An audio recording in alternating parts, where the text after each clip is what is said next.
Fala pessoal, beleza aí? Maravilha?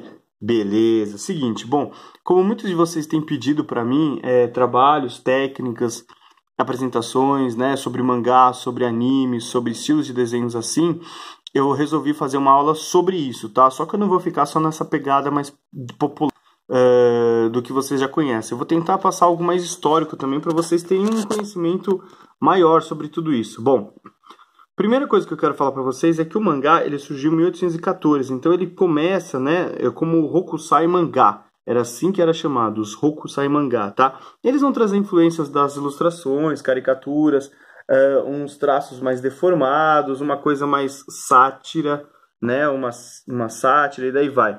Percebemos que o desenho japonês ele tem uma pegada mais forte do que propriamente a cor, né? Nesse caso, lógico, a gente está vendo que não tem cor, mas a ideia do pincel mais usado com o desenho do que propriamente com a cor, tá? E no caso aí, usavam-se muito esse lance do pelo de Marta, aquele pincel zero que tem um pelinho fino e daí vai. Eu falo isso para vocês também até pela própria escrita japonesa, que a gente percebe que é um desenho, né? Algo mais detalhado, tá? Os detalhes, no caso, então, como eu estou falando para vocês, eram muito feitos nos desenhos, ok? Esses Hokusai mangares não tinham cor, então tudo que era detalhamento era feito no desenho, exceto algumas pequeníssimas coisas, beleza?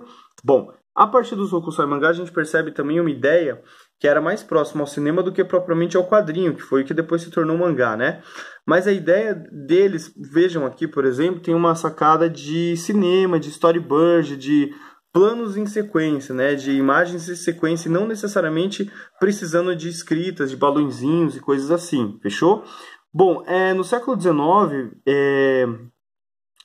aqui na verdade essa está mais ou menos em 1947, que é um trabalho, esse aqui é um trabalho do Osamu Tezuka, o nome dele é Shin Takarajima, beleza? Com influências da Disney e tudo mais, né? Cores mais chapadas, já coloridinho, já tem uma pegada mais aventureira e daí vai, né? E isso daí é baseado no livro A Ilha do Tesouro. Essa, na verdade, seria a nova Ilha do Tesouro, né? A Ilha do Tesouro, para quem não sabe, é um livro do Robert Stevenson, que foi um cara, entre os vários caras do século XIX, que escreveram livros de horror, muitos livros como, sei lá, saía naquela época Frankenstein, saiu nessa época daí, saiu o Médico, beleza? E aí, no caso aqui, A Ilha do Tesouro, que é um dos trabalhos dele, não é necessariamente horror, mas é uma aventura bem famosa para a época, fechou? Beleza. Bom, essas obras desse cara, então, a gente percebe nos quadrinhos que tinha uma pegada bem de cinema, ó, quase como storyboard, os quadrinhos retangulares, sacou? Ó, todos eles bem retangulares, né? E como se fosse uma sequência narrativa, ó, pouquíssimos balões, e uma ideia muito mais de sequência narrativa, como se fosse fotogramas ou algo assim, até mesmo voltado não, mas lembrando a animação, como a animação é feita. Bom, falando de anime, então, o anime ele começa praticamente com o Astro Boy, beleza? O Astro Boy é o primeiro anime reconhecido, tá? Ele tem uma ideia preto e branco, aqui a gente pode ver, cadê? A gente pode ver aqui uma das evoluções dele, ó, 82, 2003, como a coisa foi mudando. Repara bem nos olhos, ó. Olha como foi mudando os olhos mangá para chegar mais próximo ao que é hoje, né? Ainda não está necessariamente o que é, os vários tipos de olhos mangá, mas é uma sacada mais próxima. O que o Astro Boy trazia? Ele trazia algumas coisas bem interessantes, uma delas que é bem assim da cultura oriental, né? Dessa pegada de anime e tal. A relação robótica, ó, então ele era uma mistura de robô, tal, com menino e tudo mais, né?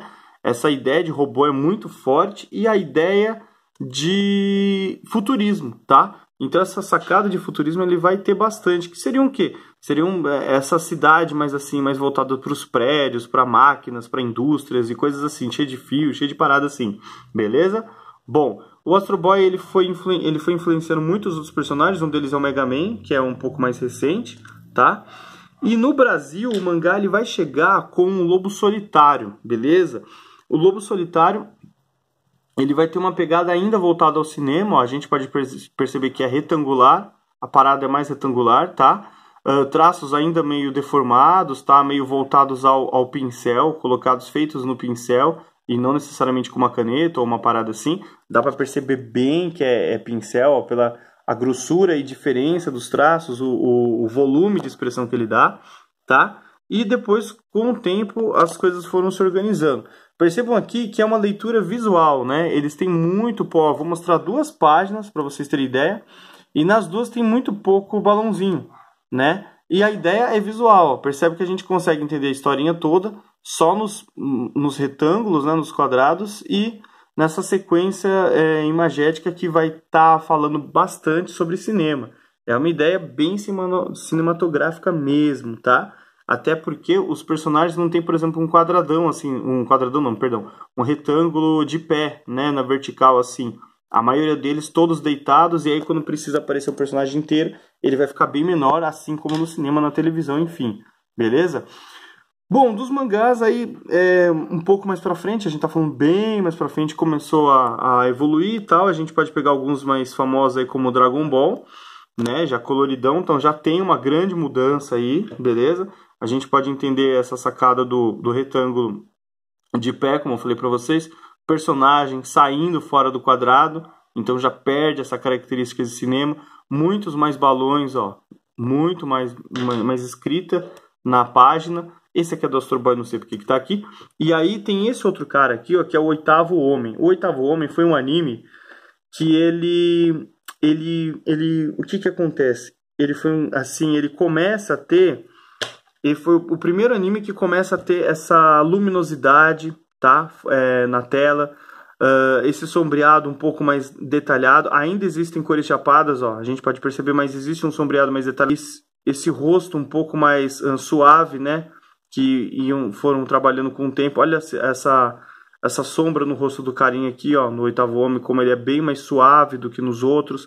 Não tem, por exemplo, essa pegada de pincel, né, que tinha antes. E também do Astro Boy, que no caso a gente tá falando de anime. Ainda com a questão robótica, mas de uma forma mais suave, mais luminosa. Os cabelos, ó, já tem uma pegada mais mangá, uma sacada mais mangá não, desculpa, mais anime. Uma sacada mais detalhada, tá bom? E aí a gente vai chegar no ponto alto dos animes, né? Para quem gosta de Naruto e tudo mais, vocês, não sei se vocês lembram, se vocês já viram, mas os Cavaleiros do Zodíaco foram um grande boom de anime que teve aqui no Brasil e no mundo num todo, né?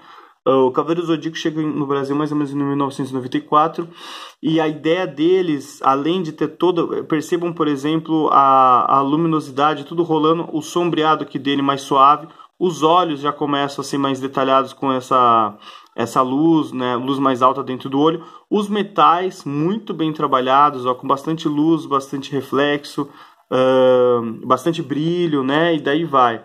Percebam aqui, ó, que existem cores chapadas, ó, como os vermelhos. Ó, aqui tem uma sombrinha bem discreta junto com esse vermelho chapado. Só que os metais já são bem mais trabalhados, né? Percebe aqui, por exemplo, essa sacada aqui no Cavaleiro Zodíaco, tal, toda essa armadura que eles tinham, né? Mesmo os coloridos, os verdes e tal. Então, assim, as cores, a corrente, ó, a luminosidade da corrente, ó. Cada correntinha com um sombreado, uma luz, um brilho por trás, e daí vai. Isso foi uma febre na época, né? E foi uma entrada para os animes no Brasil, porque antes disso não tinha algumas coisas, né? A gente, sei lá, eu mesmo lembro de outras coisas até, né? Como Jasper e umas paradas assim. Mas de anime mesmo foi aqui a grande entrada, sacou?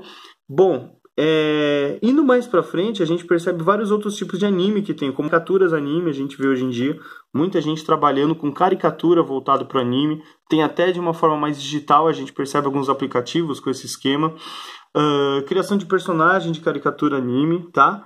Entre tantas outras coisas que vocês podem estar evoluindo e traçando. Tem os hentai, que eu não vou nisso, mas é para vocês saberem que até o mundo também tem essa pegada de anime também, beleza?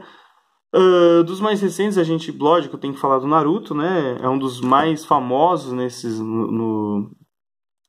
da atualidade, tá? É bem legal, assim, essa sacada também do rostinho deles, como são próximos. Eu vou mostrar pra vocês como tá fazendo depois, tá? Akira foi um grande sucesso dos anos 90, eu adorava a revistinha do Akira. Só que ele é muito violento, não aconselho qualquer pessoa a pegar, não. Tem bastante violência mesmo, assim, umas coisas de sangue, umas coisas bem, assim, bem asquerosa mesmo, assim. Eu lembro que era uma das revistas que mais, assim, me chamava atenção, dependendo da cena, sacou? Não tá indo agora, cara. O que tá acontecendo aqui? Pera aí, povo. Eu não sei o que tá rolando. Tá. Então, assim, próximo vídeo eu vou falar pra vocês o que vocês vão fazer. Aguenta aí.